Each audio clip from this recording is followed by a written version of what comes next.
السلام عليكم ورحمة الله وبركاته. بسم الله الرحمن الرحيم. مساء الخير عليكم جميعا، مساء التقدم والنجاح، يا رب جميعا تكونوا بكل خير. بسم الله الرحمن الرحيم. يا رب علمنا ما ينفعنا وانفعنا بما علمتنا وزدنا علما، اللهم امين يا رب العالمين. السلام عليكم ورحمة الله وبركاته. طيب نكمل، يلا نكمل. احنا دلوقتي عايزين نعمل بقى حركة بيع. عايزين نعمل حركة بيع، تمام. بيبقى في حاجة هنا كده اسمها الاوردر مانجمنت. ده يعني ايه؟ خاص بقى بالمناديب والمبيعات وحاجات كده. الاوردر مانجمنت ممكن يبقى في برنامج تاني اسمه حاجة تانية، الفكرة واحدة. ده برضو من ضمن نظام الاي ار بي سيستم. الاوردر مانجمنت، الراجل بتاع المبيعات بيجي له بي او من العميل. بي او من العميل يحوله هو لايه؟ حاجه اسمها سيلز اوردر، امر بيع. امر البيع ده يقوم بعته للمخازن: يا مخازن انا عايز الكميات دي من الاصناف دي، موجوده؟ اه موجوده. اعمل لي حجز او هولد او بيك او اي حاجه، اعمل لي حجز على الكميات دي. حجزنا الكميات دي، طب يلا بقى نشحن الحاجه دي للعميل. نشحن الحاجه دي للعميل، واياد بتاع المخازن بيشحن الحاجه دي للعميل. دخل على الاس او، على السيلز اوردر اللي عامله عبد الجبار، تمام. قال ان البضاعه دي اتشبت، اتشحن. طب اتسلم؟ لسه ما اتسلمش. اتسلم للعميل؟ لا لسه ما اتسلمش. خرج من المخزن عندي، خرج من المخزن عندي. لما الراجل اللي معاه التراك او معاه العربيه يروح للعميل والعميل يوقع ان هو استلم، يرجع لاياد، اياد يعمل ديليفرد ان البضاعه اتسلمت. يبقى امر البيع اللي مندوب البيع بيعمله: بنشوف البضاعة متوفرة في المخزن، متوفرة، نحجز على البضاعة دي عشان هتطلع للعميل. تمام. عبد الجبار ده بتاع المبيعات بعت لإياد بتاع المخازن. إياد شحن البضاعة. لما الراجل السواق يجيب له كده مستند ان العميل استلم، يرجع يعمل على الاس او، السيلز اوردر، ان هو ديليفرد. طب في الحالة ان كل الكلام ده مش هيحصل ليه اي تاثير مالي، عملنا اس او ماشي، عملنا سيلز اوردر، امتى هيحصل تاثير مالي؟ امتى هينتج قيود؟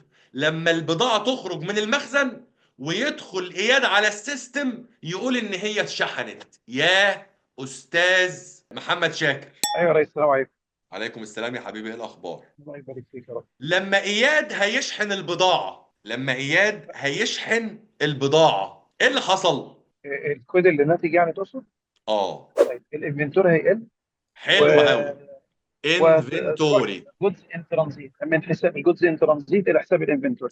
سلام عليك، سلام عليك. جودز ان ترانزيت.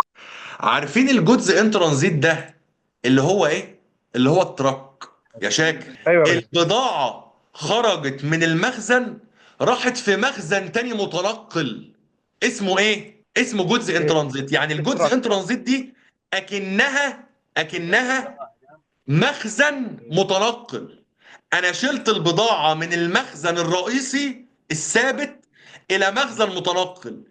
امتى الحساب ده يتقفل يا شاكر؟ ايوه، الحساب ده يتقفل لما يتم الدليفر. لما يتم الدليفر، لما اسلم للعميل الحساب ده يتقفل. طيب البضاعة دي كانت ب 246 675.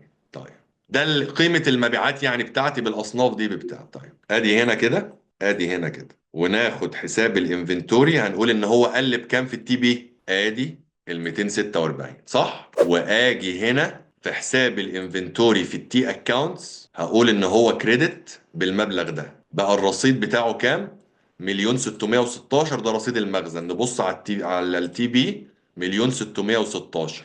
واجي هنا في الايكويشن هقول ان الاصول قلت ب 246 675، تمام. والاصول زادت، اللي هو حساب ايه بقى؟ والاصول زادت اللي هي حساب التراك اللي هي المخزن المتنقل ب 246 675. وده اسمه ايه؟ اسمه شحن. شحن البضاعة للعميل. وهنا اسمه شحن البضاعة للعميل. لأن بالفعل حتى الآن والبضاعة لسه في الطريق، الحالة دلوقتي إيه؟ ان المخزن الثابت بتاعي خرجت منه البضاعة، راحت على العربية بتاعتي. العربية بتاعتي. طب لو كانت الكيس ان العميل هو اللي بيجي ياخد البضاعة من عندك، والراجل السواق بتاع العميل وقع على الاستلام، يبقى المسؤولية عنده، يبقى هنا البيعة تمت. لكن في الكيس بتاعتنا والعربية بتاعت شركة الدوماني هي اللي بتسلم للعميل، والتوقيع بتاع العميل هيجي لما السواق بتاعي يدي ورقة للعميل يوقع عليها، كده البضاعة لسه معايا ما راحتش للعميل. طب لو العميل جه اخد البضاعة والسواق بتاع العميل اللي هو يعني العميل وقع على الاستلام، كده البيعة تمت. لكن هنا البضاعة خرجت من المخزن راحت لمخزن تاني، اللي هو الترك او الشاحنة او العربية. طيب يا مهدي، معاك. الراجل السواق راح للعميل، سلم البضاعة للعميل، العميل وقع له باستلام الكميات دي بالاصناف دي اللي هي قيمتها البيعية بغض النظر عن الضريبة يعني 246. رجع السواق لإياد قال له خد يا باشا اتفضل. إياد دخل على السيستم على الاس او سيلز اوردر، كتب ان هو ايه او اختار ان هو ايه سلم ديليفري. ديليفرد، اتسلم وفقا للمستند اللي عنده في توقيع العميل اتسلم. ايه القيد اللي هينتج من تسليم البضاعة؟ هنا البيعة تمت. معلش آه بس لحظة واحدة، نكتب كده رقم القيد ده ونقول ان السورس بتاع القيد ده هو الانفنتوري. فين الانفنتوري؟ اهو. حلو. تمام. الجودز ان ترانزيت هتبقى كريدت. بص بقى احنا هنا بنتكلم في قيد ايه؟ مخازن. حلو. هقول لك على حاجة، خلي الفردة دي فاضية دلوقتي. انا عايز اقول هنا الجودز ان ترانزيت ده حساب انا عملته، احطه في التي بي هنا، لان طبعا هيكون لسه مرصد. طبعا بالكام؟ 20 مليون. 246. لا، كنترول اكس، كنترول في، كنترول زد. خليني بس كده ايه اقول: 2 4 6 6 7 5. ده الجودز ان ترانزيت. تمام. وكان ديبت بنفس المبلغ. تمام. وهنا كريدت 246 675. المفروض يبقى 246. ليه 20 مليون؟ اوكي صح كده. ليه؟ لان لسه الفردة الديبت سايبها انا فاضية، صح؟ صحيح.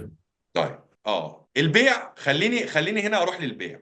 البيع، الراجل محاسب العملاء الاس او ده السيلز اوردر ده ديليفرد، انكم. هيدخل يعمل كده، يكتب السيلز اوردر اللي هو عارف ان هو ديليفر، هيقول دي فاتوره انا عايز افوتر العميل، هكتب رقم الايه؟ السيلز اوردر. رقمه كام؟ 1005.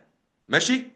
كتب ال 1005، نزلت كل الداتا، وجاله هنا كده بيقول له الاس او ستيتس، حالته ايه يا باشا؟ سلم ديليفري. ديليفرد. خلاص. المعيار اللي يخليني اعترف بايراد، هعترف بايراد يا البضاعه تتسلم، او لو انا شركه خدميه الخدمه تقدم. امم البضاعه اتسلمت؟ ايوه اتسلمت. الدليل توقيع العميل على الاستلام. امم يبقى انا هنا هبيع. هينتج عن ده طبعا، ده هتروح لمشرف الاي ار السوبرفايزر بتاع الاكونتس ريسيفبل، هيوديها للجي ال. هينتج عن ده عن فاتوره البيع تمام. دي قيد بيقول ايه؟ انسى هنا بقى، خلينا هنا قيد بيع. طيب احنا هنا مش قلنا ان معيار الاعتراف بالايراد هو تسليم البضاعة او تقديم الخدمة، واحنا شركة بتاعت بضاعة سلمنا البضاعة؟ يبقى في ايراد. اه الايراد فين الايراد؟ الايراد طبيعته ايه؟ كريدت. يعني لما بيزيد فين؟ كريدت. طب انا دلوقتي الايراد زاد ولا قل؟ الايراد زاد.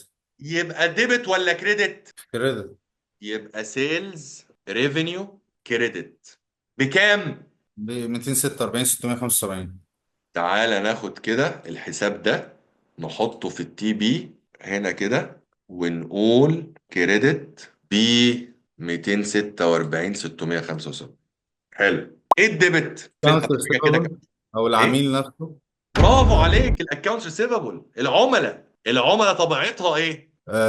ديبت. لان العملاء دي من ضمن الاصول، فاكرين دي صحيح. اكونتس ريسيفبل طبيعتها هي اصول، والاصول طبيعتها ايه؟ ديبت. ديبت. مدينه، لما تزيد في الديبت بكام يا صحيح. باشا؟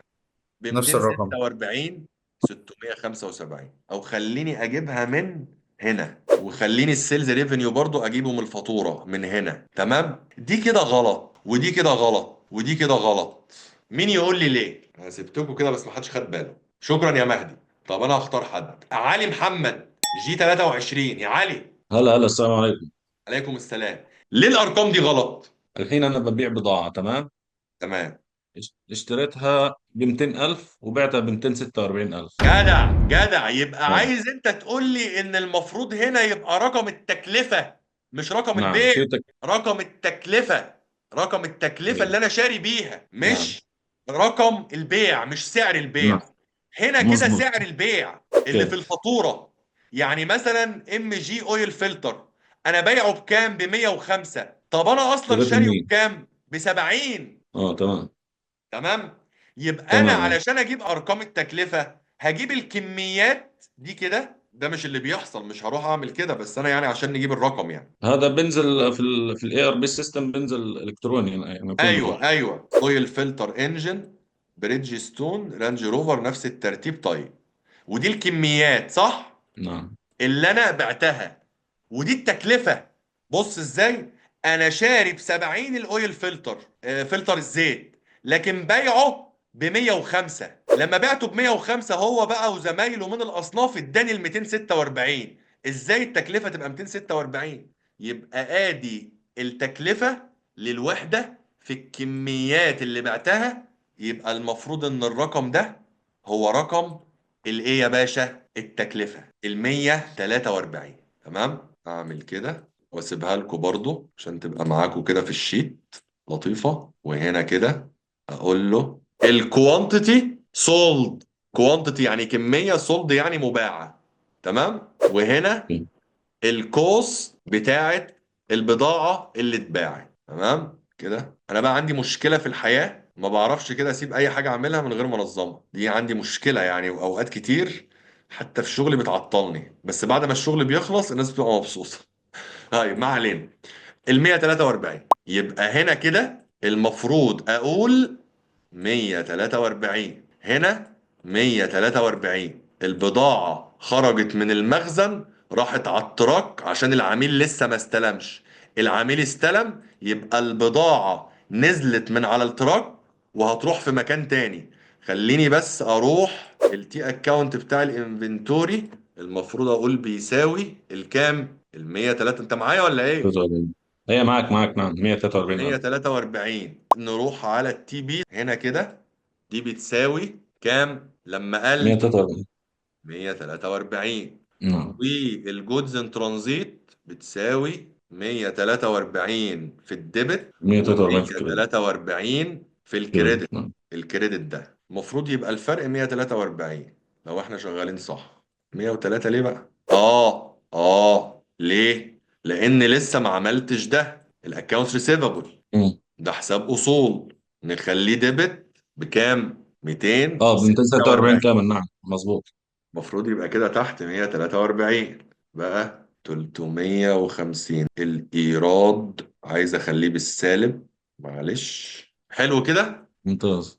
طيب، لان طبيعته كريدت يعني. تمام. وانا أوكي. ممشي هنا تي بي ان الكريدت بعمله ماينس، والديبت بتاع الحسابات اللي طبيعتها كريدت بخليها ديبت. تمام. شكرا يا باشا، نعم. شكرا جزيلا، احسنت. يا مهدي. مهدي. مع حضرتك، تمام. هنا هقول ده زائد اتنين. السورس بتاع ايه ده يا مهدي؟ بتاع الفاتورة، فاتورة البيع. تمام. الفاتورة طلعت من الاي ار، من حسابات العملاء. صح. الفاتورة طلعت من حسابات العملاء. وهنا ده المخزون، وهنا ده برضو المخزون. لان مين اللي راح عمل الحركة؟ اياد. عمل حركة الشحن وعمل الدليفر. تمام. تسليم. تسليم. احسن. الانفنتوري. يا مهدي يا مهدي هنا هيبقى ايه يا مهدي؟ يعني انا اثبتت ايراد، ده هيروح قائمة الدخل صح؟ صحيح. وهنا ليا فلوس عند العميل، دي هتروح في الميزانية ولا قائمة الدخل؟ باشا، الميزانية. دي هتروح في الميزانية. ودي قللت بيها المخزون في الميزانية. تمام. طب انا كده قائمة الدخل فيها ايه بس؟ ايراد. هل ينفع قائمة الدخل يبقى فيها ايراد بس كده؟ كوست اوف جود سولد. ايوه. الكوست اوف جود سولد، تكلفة البضاعة اللي انا بعتها. ازاي؟ يعني انت عارف لحد دلوقتي بص هتبقى قائمة الدخل عاملة كده، سيلز ريفينيو 246,000. ايه ده؟ هو في مبيعات من غير تكلفة؟ لا. مم. ويبقى حساب الكوست اوف جود سولد ده حساب ايه؟ قائمة دخل. تمام. حساب قائمة دخل طيب. زي طبيعة ايه؟ زي طبيعة ايه بقى؟ ركز معايا بقى يا مهدي. زي طبيعة معاك. ايه؟ مصاريف. يبقى صح. هو طبيعته ايه؟ ديبت. ايوه، الكترونيك لان ديبت. المصروفات طبيعتها ديبت عكس الايراد. صحيح. يبقى انا لو سبت الترانزاكشن كده، قائمة الدخل ما تحققش فيها مبدأ مهم جدا، هو مبدأ مقابلة الايراد بالمصروف. تمام. المصروفات دي، التكلفة دي ساعدتني ان انا احقق الايراد ده، وشوية مصاريف تانية ساعدتني ان انا احقق الايراد ده. تمام. تمام وصل. يبقى هنا كده عايز اقول في الجي ال انترز، في الجي ال الكوست اوف جودز سولد، تكلفة طبعا المبيع. البضاعة المباعة بكام يا باشا؟ ب 100. 143,000. هاجي هنا كده في التي بي، اخد بس كوبي من الحساب اللي اسمه كوست اوف جود سولد اللي طبيعته مصروف، انشئه هنا واقول ان هو ديبت 143. ديبت 143,000. 143. بص كده على المعادلة بتاعتنا، مصفرة وجميلة ولطيفة. حلو. حلو. حلو. بعنا واشترينا وعملنا اصول، كلامنا دي اهات. نعمل ايه تاني؟ نعمل بقى شوية ترانزاكشن كده لطيف. هنقول ايه؟ هنقول شكرا يا مهدي، شكرا. ونقول محمد خير. مرحبا، السلام عليكم. مرحبا يا محمد، عامل ايه؟ الحمد لله. الامور تمام؟ الحمد لله، مية مية.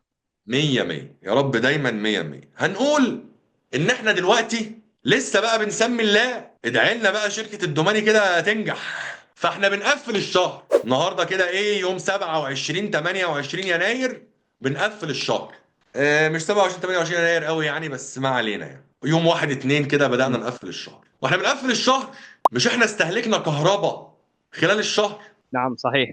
طيب المورد بتاع الكهرباء، شركة الكهرباء لسه ما بعتتش الفاتورة. نعم صحيح. هل ينفع اقفل الشهر من غير ما اثبت مصروف كهرباء؟ انا لا، مستحيل.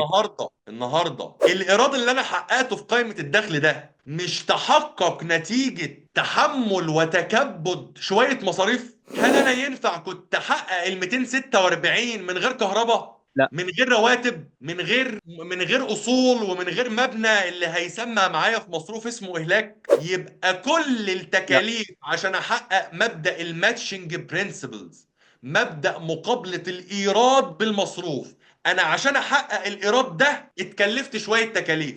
عشان احقق الايراد ده في نعم. شهر يناير، لازم كل المصاريف اللي تكبدتها وتحملتها خلال الشهر يشيلها، حتى لو فواتيرها ما جاتش. ان احنا اتكلفنا كهرباء قيمتها 2000 ريال. تمام. عملنا استيميشن تمام. كده. طبعا لو انا شغال قبل كده هجيب الشهور الفترة اللي فاتت، ايه اللي بيحرك الكهرباء مثلا. لو انا شركة انتاجية، حجم الانتاج. لو انا شركة مش عارف ايه، هشوف الشهور اللي فاتت وادي استيميشن كده. انا عملت الاستيميشن بتاعي، التقدير بتاعي، لقيت ان تقريبا ممكن الكهرباء بتاعت شهر يناير تيجي الفاتورة من شركة الكهرباء لما ربنا بقى يكرمها وتبعت لنا الفاتورة بقيمة 2000 ريال. اولا، تمام. مين اللي هينفذ الحركة دي؟ تتوقع كده مين؟ انت ما هتعمل القيد بتاع استحقاق، القيد بتاع التزام، الاي القيد بي. بتاع، نعم. ايوه، قيد الاي الاستحقاق بي. ده اسمه مصاريف مستحقة لمين؟ نعم معرفش. صحيح. معرفش ليه، في لان شركة شركة الكهرباء. الكهرباء ما بعتتش الفاتورة. ايوه صح. مصاريف كهرباء مستحقة لمين؟ اللي يبعت الفاتورة بقى، لو اللي بعت لي الفاتورة شركة العزيزي، هعمل الاستحقاق لشركة العزيزي مثلا انا بفهمك فكرة الاستحقاق. تمام. هقول لك حاجة تانية. اي بي. لما فاتورة الكهرباء تيجي، مين اللي هيعمل الترانزاكشن؟ شركة الكهرباء دي هل تعتبر عميل؟ هل تعتبر مورد لا، ما اصول؟ عم. هل تعتبر مورد؟ تعتبر ايه شركة الكهرباء؟ التزام متداول داينون. مورد. شركة الكهرباء دي مورد، مورد. بس مورد مورد. نعم. خدمات كهرباء، مش مورد بضاعة. تمام. يبقى لما نعم. الفاتورة نعم. هتيجي، اللي هيتعامل معاها مين؟ اي قسم؟ محاسب الاي بي، محاسب الاي الموردين. بي. يبقى مين اللي هيعمل الاستحقاق؟ الاي بي محاسب الاي الموردون. بي. حلو قوي، حلو قوي. هيقول ايه بقى؟ ديبت ايه وكريدت ايه؟ ديبت اليوتيليتيز، مصاريف الكهرباء. مصاريف. اللي يهمني ايا كان بقى مسمى الحساب، مصروف الكهرباء. مصروف الكهرباء. مصروف المصروف ده بالانجلش يعني ايه؟ ما معنى اكسبنس، مصروف؟ اكسبنس. الاكسبنس بيروح فين؟ قائمة الدخل، مصروف. حلو قوي، حلو قوي. الكتريسيتي اكسبنس. طبعا هو هيعمل الحركه دي في الاي بي، هينتج عنها قيد محتاج المدير المالي او مدير الحسابات يعمل له بوست. اوكي. وبعض الشركات بتدي للناس بتوع الاي بي الصلاحيه ان هم يعملوا بوست، وبعد كده المدير المالي او مدير الحسابات يراجع. اللي بقوله ده مش قرآن، تمام؟ بس انا بقول لك على الصح. ماشي. السورس بتاعها الاي بي. طبعا هنا قلنا ب 2000 ريال. الكريدت دي اسمها مصروفات مستحقة. accrued expenses. نوعها ايه يا باشا؟ electricity. Electricity. ده حساب ايه؟ حساب liability، حساب التزام. نعم. انا عارف ان نعم. الفاتورة شركة الكهرباء اللي هتجيبها، بس شركة الكهرباء ما جابتش الفاتورة. ازاي هثبت نعم. استحقاق لشركة الكهرباء؟ شركة الكهرباء ما جابتش الفاتورة. طب هقفل الشهر من غير ما اثبت مصروف كهرباء؟ لا. 246 ألف الإيراد لا. دول علشان أحققهم وأوفي مبدأ مقابلة الإيراد بالمصروف، لازم أشيل الشهر تكلفته من كل المصاريف اللي منها الكهرباء. طب شركة الكهرباء ما نعم. جابتش الفاتورة، نعم. عملت تقدير 2000 ريال. لمين ال 2000 ريال؟ ايه الكريدت؟ اكرود اكسبنس الكتريسيتي. اكرود اكسبنس الكتريسيتي. تمام. شكرا جزيلا. قول هنا مصاريف مستحقه. حتى في الشغل بنقولها، يلا يا شباب يلا كله يعمل الاكرول. الاكرول يا جماعه، نعم. صحيح. الاكرول. الاكرول دي الايه؟ مصاريف فواتيرها ما جاتش من الاخر. مصاريف نعم. مستحقه عن شهر يناير 2025 قدرت بمبلغ 2000 ريال. ماشي. ادي يا باشا المصروف ديبت ب 2000 ريال. وقلنا ان ده التزام، ده حساب لايبيليتي. التزام. ممكن السنه تقفل عليا وعندي حساب التزام ما سددتوش، عادي جدا. طيب ده حساب ايه؟ التزام. يعني نحطه مع الالتزامات هنا بكام يا باشا؟ ب 2000 ريال اهو. تمام. مصفر التي بي، مصفر التي بي. طيب لقينا تمام. كده يا ربنا كرم شركه الكهرباء يومها كده بعد ما الراجل محاسب الاي بي عمل الترانزاكشن دي، يومها يا باشا بالليل لقينا شركة الكهرباء بعت الفاتورة. تمام. هيقوم تمام. الراجل بتاع الاي بي هو هنا عمل ايه؟ هنا وجه حساب اسمه اكرود اكسبنس الكتريسيتي، انا مديله اكسس عليه. تمام. تمام. عمل فاتورة بقى للمورد اللي هو شركة الكهرباء. نتجت عن الفاتورة بتاعت شركة الكهرباء ده قيد. هل هيقول ديبت الاكسبنس؟ لا. الاكسبنس انا عارف ان انا عملته. طب لو كانت فاتورة الكهرباء جت قبل ما اعمل الاكرول، كان هينتج عن الفاتورة دي ديبت الاكسبنس من حساب المصروفات الى حساب شركة الكهرباء، لاني بعمل الترانزاكشن كمحاسب اي بي والفاتورة قدامي. لكن لما عملت الاكرول وبعد ما عملت الاكرول الفاتورة جت، ايه هيكون القيد؟ هيكون ديبت الاكروال اكسبنس الكتريسيتي. احسنت. يبقى ديبت الاكرول اكسبنس بتاع الكهرباء، قفلت حساب الاكرول لان بقى معلوم قدامي المصاريف المستحقه دي مستحقه لمين. يبقى شركة الكريدت الكهرباء. ايه؟ شركه الكهرباء. شركة الكهرباء. يبقى اكونتس بيبل. تمام. وهعمل حاجه اسمها سيرفيسز. انا بقى هسمي في الاي بي عندي، لما ادخل في مديول الاي بي واجيب كده بيان بالموردين، هلاقي حاجه اسمها الشركه السعوديه للكهرباء مش عارف ايه. لكن رابط الترانزاكشن اللي بتتم على المورد اللي اسمه شركه السعوديه للكهرباء بحساب اسمه ايه؟ اكونتس الاي بي. بيبل سيرفيسز. الميه والغاز تمام. وكل دول موردين بقى كده، ايه؟ موردين خدمات. كل الترانزاكشن بتاعتهم بتروح على تمام. الاكونتس بيبل سيرفيسز. يعني ده مين ده كده جوه هنا اللي هو شركه الكهرباء. بس مش هقعد افتح بقى حساب تمام. لشركه الكهرباء وحساب لشركه الغاز وحساب لشركه الميه، لان الحاجات دي بتعامل فيها كل شهر. يعني فاهم ازاي؟ فالموردين دول أيوة.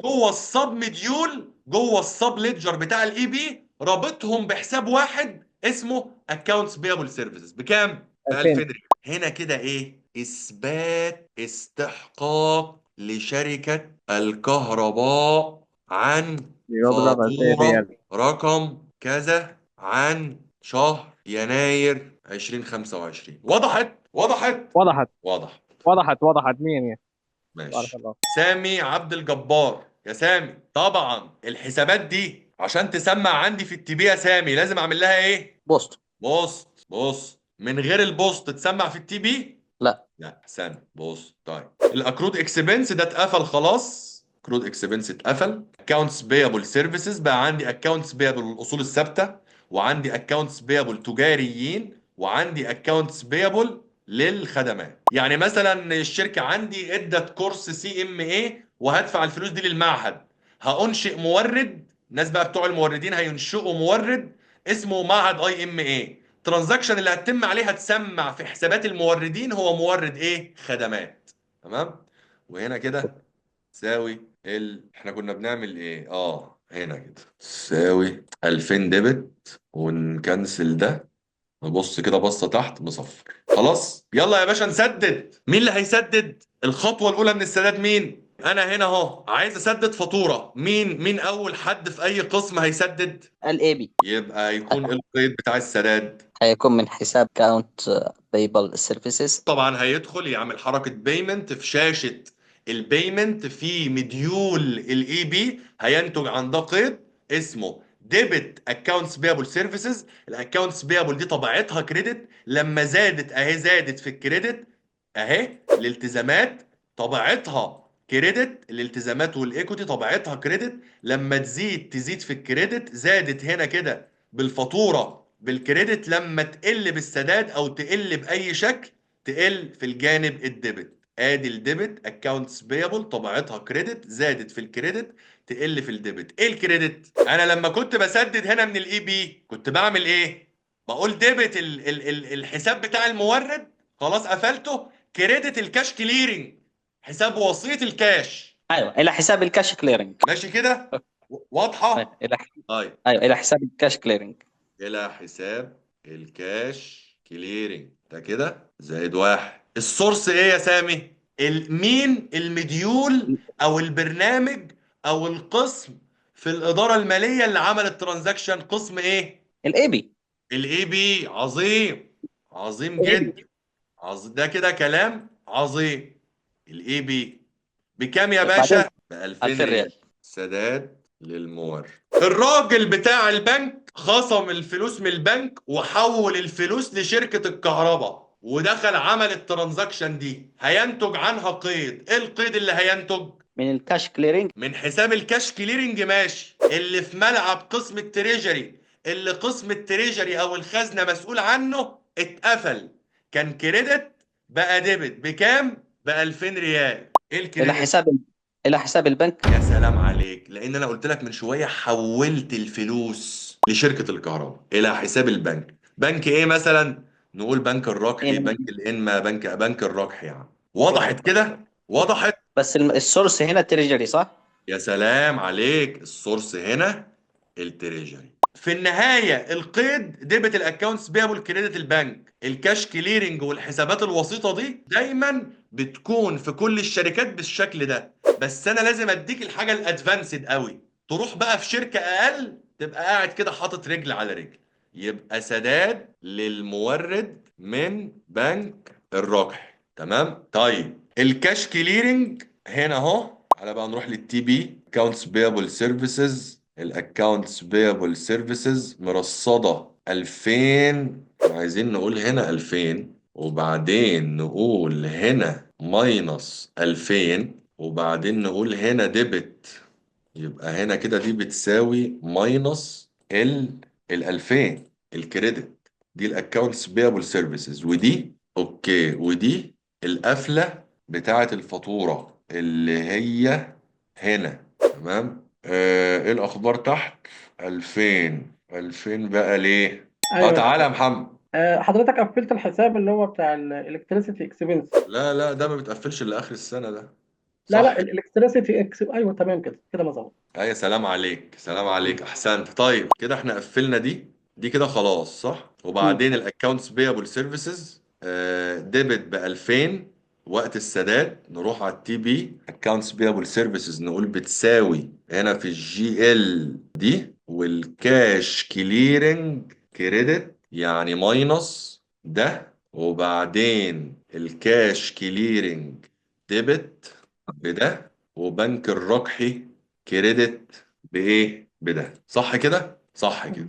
مظبوط. تمام. وانا برضو يعني بعد ما اخلص المحاضره هسقط لكم الكلام ده في التي اكونتس عشان يبقى الارصده هنا زي هنا.